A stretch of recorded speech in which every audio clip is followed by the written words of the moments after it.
Okay, so I think it is recording right now. Hello, everyone and professor. My name is Mikael Aslam, and with me are my teammates, Megan and Vishwesh. So in this video, we are going to show our MCE 482 project, which we conducted on COMSOL. Is based on um, modeling stenosis in renal arteries. Okay, so now that COMSOL is open, we're going to start building our geometry. We're going to go for model wizard, 2D geometry, and we're going to go for laminar flow because the flow of blood in arteries has a low Reynolds number.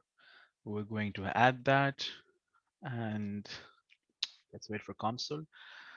All right, so we don't need anything else from here. So we're going to move on to study.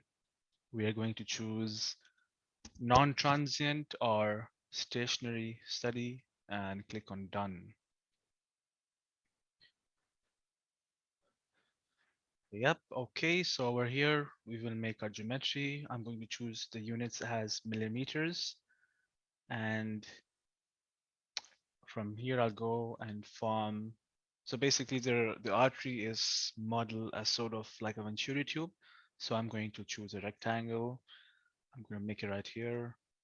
We can define the dimensions from here. The average length, which we found for a renal artery, is around 50 millimeters. The average diameter is around 5.5 millimeters, which will be the height of this rectangle. I can define the corner, this bottom left corner, to be at 0, 0, just to make it simple and easy for us to make changes later on. And I'm going to click on zoom extends just to see the whole view. All right, to model the stenosis, we went for ellipse. We're going to place in, right here, let's say, and another one right here. We're going to change the dimensions. All right, to change the dimensions, we go here. So for the A semi-axis is basically from the center till the end of the ellipse, horizontal, and B is the vertical distance from the center.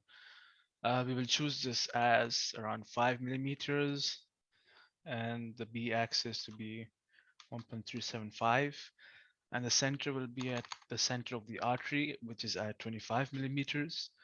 The same goes for the second ellipse, this one.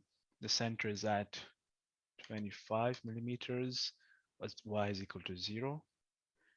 And same as the other ellipse, 5 millimeters for this A semi-axis, and 1.375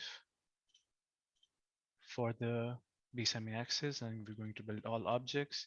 So I've made a mistake, and yep, over here I have to define the center, build all objects, there we go. And for the booleans, now we have to remove these ellipses. So we'll go at booleans and partitions, we click on difference.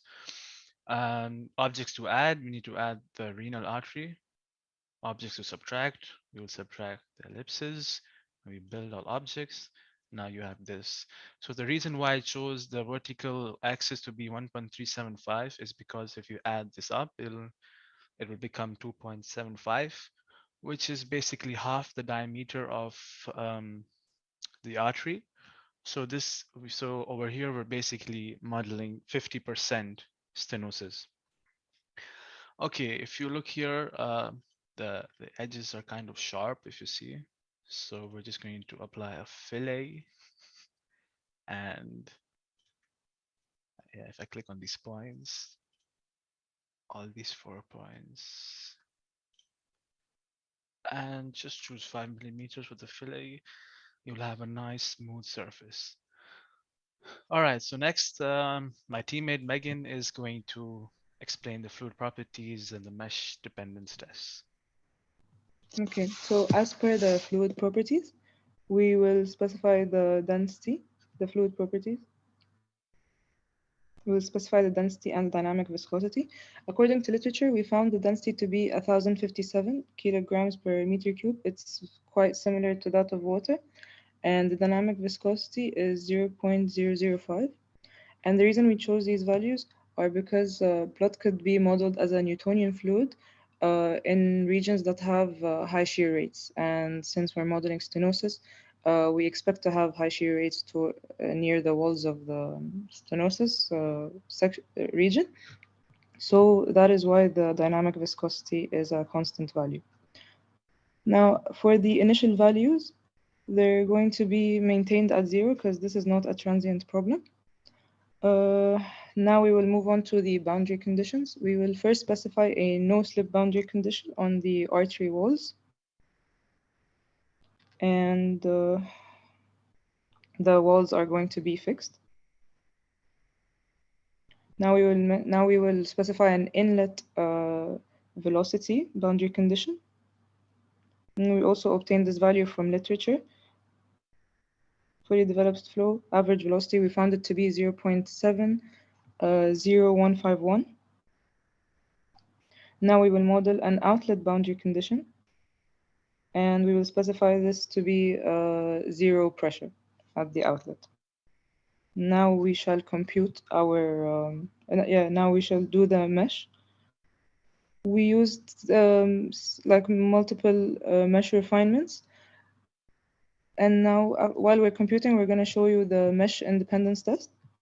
We picked an arbitrary point on the artery, and we got the velocity, the shear rate and shear stress, and the pressure drop values.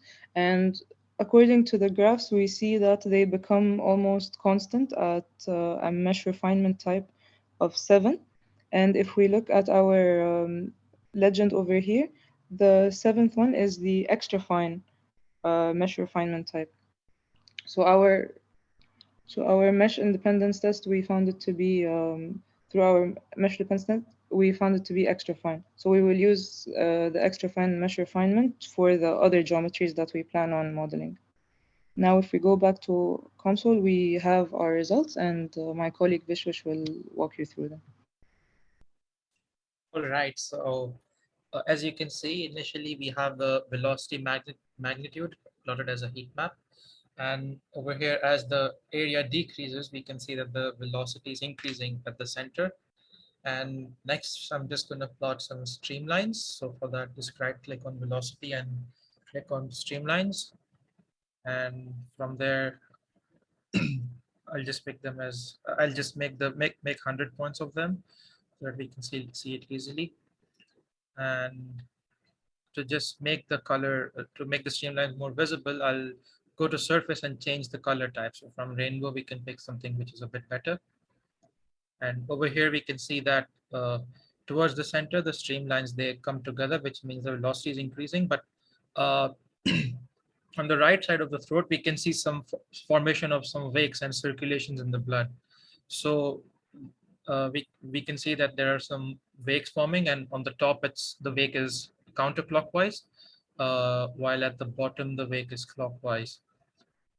So next, what we can do is we can plot the shear stress along the top surface, and for that we can go to results, or no, we can go to results, and then we can plot some cut points. So basically, the points where we want to investigate the shear stress. So we go to grid. We can select a range for x. We can start at 0, take a step of 1, and go all the way up to 50. And for y, we want to investigate only the top surface. So we can start at 5.5, step should be 0, and stop at 5.5 as well. And we can snap to the closest boundary. We can plot, and in this case, the curved surface is not covered. So we select snap to the closest boundary. And now we can investigate in those regions as well. So next, I just go into 1D plot, and from there, we can just select point graph so that we can have a kind of like a scatter plot, and the data comes from the cut points that we just plotted, and on the y-axis we want to see the shear stress. So we go to we go to laminar flow. velocity and pressure, and from there we select the shear rate. And as we know that the shear stress is equal to the shear rate multiplied by the dynamic viscosity, so we multiply it by SPF dot mu, which is the dynamic viscosity in our case. For the x data, we want the length to be displayed on the x-axis, so we change the expression to simply x. And when we plot that, the points are not very clear, so we just enlarge them for visibility. So as we can see in the plot, we get the highest shear stress along the top surface at x is equal to around 23, which is around 45 pascals. So which is around 45 pascals. And just to show you that we investigate how we investigate different stenosis types, we can also this what we just implemented was symmetric circular stenosis. We can also show you how we did eccentric circular stenosis. So for that, we only have blockage from one side. So we essentially disable one of the ellipses. And to maintain the percentage of blockage, we increase the b-axis length to twice, so that the percentage of area blocked is still 50%. So once we build that, we can see that we have a model for eccentric circular stenosis.